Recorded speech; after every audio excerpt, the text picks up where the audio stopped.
안녕하세요. 구대표 이야기의 구대표입니다. 오늘은 25년 2월 17일 월요일입니다. 제가 토요일날 3개월 만에 영상을 찍었는데 걱정을 했거든요. 근데 정말 많은 분들이 봐주시고 격려해 주시고 하셔가지고 정말 감사합니다. 앞으로 더 열심히 하겠습니다.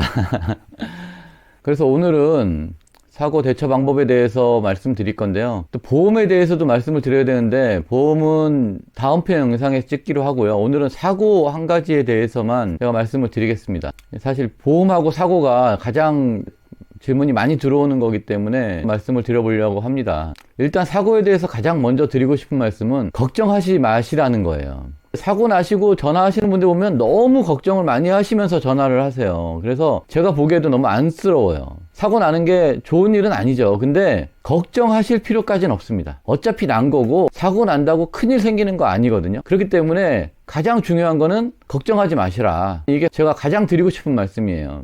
너무들 걱정을 많이 하세요, 사고 나면. 근데 물론 상대방이 스트레스 주고 막 하니까, 그리고 회사에서도 좀 스트레스 주고 하니까 그럴 수 있는데, 제 얘기 듣고 좀 알고 계시면, 걱정할 게 없구나, 이걸 아시게 될 거예요. 그래서 일단 사고는 누구나 날 수 있고, 사고가 나게 되면 일단 당황하지 마시고, 가입된 보험사에 전화해서 직접 접수를 하셔야 돼요. 왜냐면 회사에서 접수해 주는 게 아닙니다. 직접 접수를 하셔야 되는데 보통 KB손해보험에 많이 들어져 있거든요. 근데 이제 거기 전화하셔서 이제 제일 중요한 일반 대리운전회사에서 일보험이나 월보험 가입하신 분들이 이제 KB에 전화하면 보험 증권이 여러 개 있다라고 얘기하는 경우가 많아요. 지금은. 왜 그러냐면 로지나 여러 프로그램들이 있잖아요. 거기서 이제 건당 보험으로 가입되어 있는 것들이 있어가지고 카카오나 티맵에 보험 가입이 돼 있다, 증권이 여러 개 있다, 이렇게 얘기하는 경우가 요즘은 거의 대부분입니다. 그래서 일반 대리운전회사에 가입해서 일을 하시는 분들은 어느 프로그램에서 사고가 나든 본인이 가입한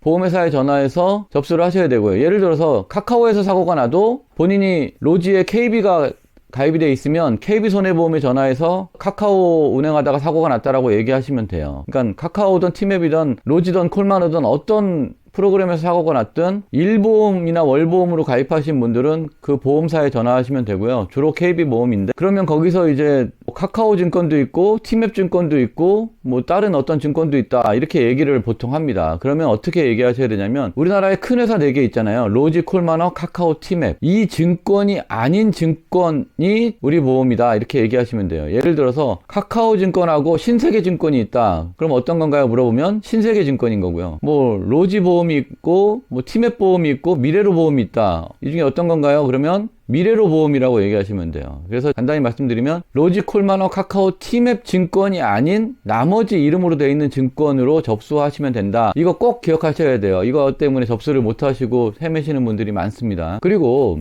사고는 주차장에서 거의 대부분 나거든요. 그렇기 때문에 내가 운전한 차가 수리를 받게 되면 렌트를 해야 되잖아요. 근데 대부분의 분들이 모르시는 게 이 렌트는 우리가 해줘야 될 의무가 없어요. 왜 없냐면 이게 조금 애매한데, 예를 들어서 내 개인 자동차 보험으로 내가 운전하다가 주차장에 사고가 나도 내 차는 렌트를 안 해줍니다. 또는 내가 다른 사람 차를 받아도 내 차는 렌트를 안 해줍니다. 특약보험을 들기 전에는. 그게 법이 그렇게 돼 있어요. 그래서 상대방 차가 있을 경우에 상대방 차는 수리 시에 렌트를 해주는데 우리 보험사에서 사고 낸 차는 렌트를 안 해줘요. 일반적으로. 그리고 그렇기 때문에 우리가 고객님 차를 렌트를 안 해준다고 해서 문제가 생기는 건 아닙니다. 해줘야 될 의무가 없기 때문에. 만약에 그게 해줘야 될 의무가 있다 그러면 보험사에서 렌트가 나오겠죠. 근데 해줘야 될 의무는 없기 때문에 보험사에서 렌트를 안 해주는 겁니다. 근데 요즘 아시다시피 렌트카 30일 해주는 특약이 나와서 보험료 좀 더 내면 30일까지 렌트카 해주는 보험으로 들 수가 있고, 그 보험은 특히나 또 자차도 1억까지 돼서 마음의 부담은 없는데 제가 그거를 꼭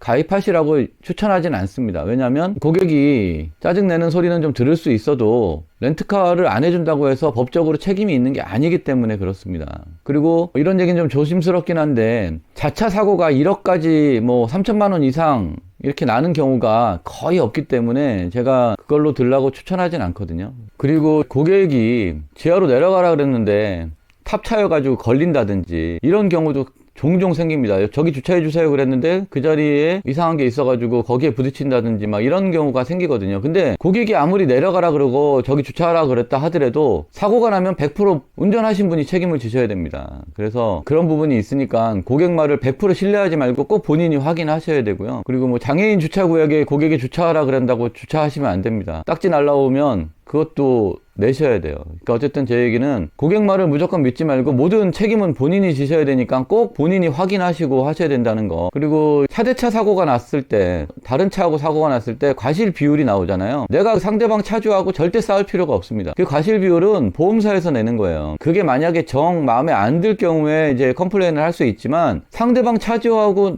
나하고 누가 잘했네 이런 싸움은 절대 하실 필요가 없어요. 서로 보험사 불러가지고 보험사에서 알아서 하라고, 그리고 사진 찍어놓고 차 한쪽으로 빼놓고 그것만 하시면 돼요. 싸워봤자 아무런 의미가 없어요. 그리고 내가 과실이 없다라고 생각했는데 뭐 10% 20% 나오는 경우가 있습니다. 이게 운행 중에 사고가 나면 뭐 뒤에서 완전히 받치지 않는 이상은 거의 10% 20%는 거의 나오게 됩니다. 근데 그럴 경우에 이제 상대방 보험사에다가 내가 병원 치료를 안 받을 테니까 100%로 해줘라 이런 식으로 딜을 하실 수가 있어요. 병원 치료를 안 받을 테니까 100%로 인정을 해줘라 이런 식으로 해가지고 90% 80% 나오는 거를 100%로 해서 하시는 게 좋습니다. 가능하면 그렇게 하시는 게 좋고요. 그리고 횡단보도나 이런 데 정차를 했어요. 근데 고객이 오바이트 한다고 뒷문을 열었어. 그래서 오바이트 하는데 뒤에서 오토바이가 달려오다가 그 뒷문 연 거에 부딪히지도 않고 그냥 그거 문 연 거에 놀래서 브레이크 잡았는데 브레이크 잡다가 혼자 넘어졌어요. 그래도 우리 보험에서 처리를 해줘야 됩니다. 대리운전 보험에서 처리가 돼야 돼요. 운전자가 잘못이에요. 그러니까 이런 경우는 정말 억울한데 이게 법적으로 어쩔 수가 없습니다. 그러니까 뒤에 따라오던 오토바이가 우리 차 문 열린 거 보고 넘어져도, 부딪히지도 않고 넘어져도 보험 처리를 100% 해줘야 돼요. 그러니까 이게 좀 억울한데 어쩔 수가 없습니다. 법이 그렇게 되어 있기 때문에 참고하시고요. 그래서 주차나 잠깐 정차나 이런 거 할 때 오토바이가 이 옆쪽으로 못 지나가게끔 조금 바짝 정차하는 게 좋습니다. 그리고 제일 중요한 거는 제가 여기서 일일이 다 사례를 말씀드리긴 좀 그렇고요. 궁금한 거 있으면 저한테 전화 주시면 언제든지 알려드리고요. 새벽 2시까지 전화 받으니까 저희 회사 직원 아니시더라도 아무 걱정하지 마시고 언제든지 전화 주십시오.